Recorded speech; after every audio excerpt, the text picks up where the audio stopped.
Bonjour tout le monde et bienvenue dans ce 71e épisode de l'ESM Made in France. Donc pour ce petit épisode, je suis avec Adil. Bonsoir Adil. Salut. Alejandro. Bonsoir Alejandro. Bonsoir. Avec Gwen aussi. Bonsoir Gwen. Bonsoir. Et avec Alexandre. Et bien bonsoir à tous. Voilà, donc on est énormément pour deux news. Bon, commençons. On commence du coup avec donc une news qui a un peu bouleversé les Eurofans pendant la semaine. C'était Israël qui a menacé de se retirer car il manquait en fait d'un service de sécurité pour Turin, mais apparemment ce serait réglé d'après Michael Ben David et un Eurofan israélien qui tweet. Alors c'est toi, c'est Alexandre qui m'en a parlé. Alors c'est plus qu'un Eurofan, c'est quelqu'un qui attends, j'ai oublié son nom, mais Julien Barloul. Voilà, c'est plus qu'un Eurofan, hein, c'est un journaliste. Donc voilà. Après je sais pas si c'est sûr, mais bon, je pense qu'il devrait pas y avoir trop de problèmes. On verra, bien sûr, on garde un œil sur cette situation. Mais effectivement, les grèves du ministère, donc je crois de la défense, c'est ça, ministère de la Défense. Effectivement, bon, ça pourrait poser des soucis, mais je pense que faudra voir. C'est vrai que du coup, le ministère n'est pas directement relié à la chaîne du coup israélienne Cannes. Je crois que c'est ça. Du coup, j'allais dire, du coup, je pense pas qu'ils risqueraient, qu'ils iraient jusqu'à se retirer au dernier moment pour du coup prendre une amende. Mais après, du coup, les deux ne sont pas forcément liés. On pourrait, je sais pas, pourrait avoir des surprises. Mais bon, je pense pas que ça n'arrivera, quoi. Je pense pas. Oui, voilà. Donc, en tout cas, pour l'instant, on n'a pas eu de news confirmées qui sont sûrs de participer. On sait qu'il y a des discussions qui ont commencé entre l'UR et Cannes. Donc, à voir, on vous donnera plus de news peut-être la semaine prochaine ou la semaine d'après. En tout cas, des nouvelles devraient pas tarder à arriver. Ce serait très con que la Cannes se barre à cause de ça, quoi. J'ai vu des gens se plaindre, enfin non, pas se plaindre, au contraire, être réjouis en voyant du coup la news comme quoi Israël participait pas et tout. Moi, je trouve ça dégueulasse. On peut ne pas aimer une chanson et tout, mais je trouve que en vrai c'est pas très sympa, quoi. Genre. La conférence de presse de France 2, donc qui a dévoilé un petit peu tous les détails qu'il y aurait lors de cette Eurovision. Donc sans surprise, on aura Laurence Boccolini, donc comme l'an dernier, qui nous commentera les demi-finales sur Culture Box, donc le canal 14 de la TNT. Et la finale sera commentée par Stéphane Bern et Laurence Boccolini sur France 2, donc ça, pas de grande surprise. On peut noter le retour de Élodie Gossuin en tant que porte-parole. En tout cas, on aura un moment iconique lors de cette soirée. Adil, qu'as-tu pensé de cette conférence de presse ? Et moi je trouve que la conférence de presse, on voit qu'Alexandra, elle est quand même motivée dans ce qu'elle vise. D'ailleurs, nous noterons aussi la minute de l'Eurovision, ça divisé après le 20h dès le lundi 2 mai. Comme d'habitude, le feuilleton de 13h devrait pouvoir organiser un feuilleton sur ce show.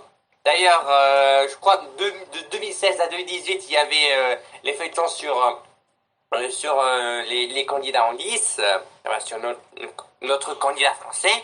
2009, c'était l'observation du concours de chansons sur différents pays. Et du 21, c'était un peu tout sur les tubes, le que sont-ils devenus. Mais bon, j'espère vraiment qu'il y aura ce feuilleton. Alejandro. Et puis, on n'en parle pas assez, mais quand même la plus belle nouvelle de cette conférence de presse, c'est quand même la confirmation de la 3e édition de notre sélection nationale. Eh oui. Ah oui, c'est vrai, tiens, oui. Et oui.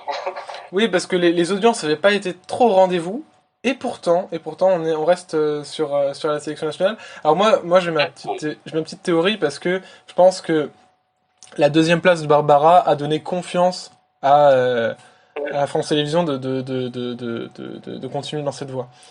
Gwen ? Oui, je suis assez heureux pour Laurence Boccolini. Bon, peut-être un peu moins pour Stéphane Bern parce que c'est peut-être pas trop mes goûts de mon côté personnel. Je suis assez heureux du retour d'Elodie Gossuin. Je pense qu'elle va donner un petit peu de peps à cette soirée.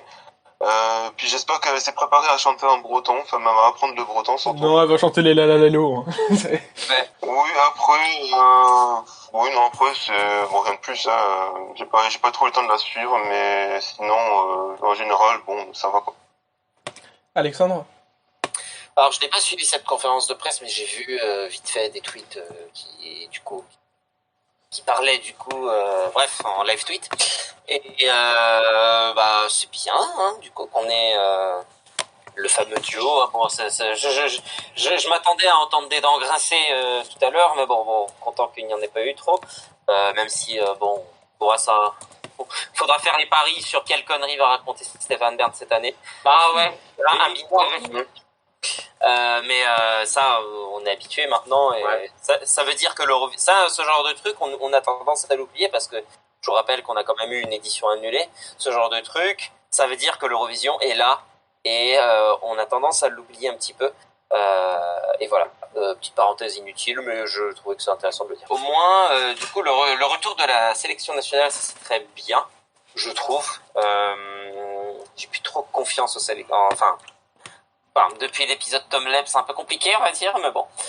Et oui, voilà, c'est une bonne chose. Ça permet de donner, accorder plus de confiance à nos artistes un peu plus locaux et aussi de donner la chance à des artistes moins expérimentés, contrairement à ce que font certaines sélections nationales qui invitent beaucoup d'artistes, enfin toujours les mêmes artistes et du coup qui sont très expérimentés, mais je trouve que ça reste quand même bien de varier à ce niveau-là. Oui, on vise pas du tout le Mélodie Festival, non. Oui, c'est sûr. Il y a aucun débat. Pas du tout, voyons. Je ne sais pas si ça a été confirmé pendant la conférence de presse, mais en tout cas, ça a été confirmé récemment que la France retournerait aux juniors, encore une fois. Du coup, à Erevan. Donc ça, peut-être qu'ils l'ont mentionné rapidement à la conférence de presse. Je sais en tout cas que la liste finale de tous les participants sera annoncée dans pas longtemps, puisque j'ai vu ça sur un tweet de la page de l'Eurovision Junior. Mais oui, non, que la France revienne, ça ne m'étonne pas du tout. Hein. Je pense que la liste des participants, on l'aura pas avant septembre. Mais voilà. Après, on peut dire quand même que la saison de cette Eurovision Junior a commencé, puisque la Géorgie a lancé sa sélection nationale, Nina, c'était ce week-end, là, il me semble. Oui, la Géorgie part tout le temps, toujours trop en avance. Ouais. Ils vont beaucoup trop vite.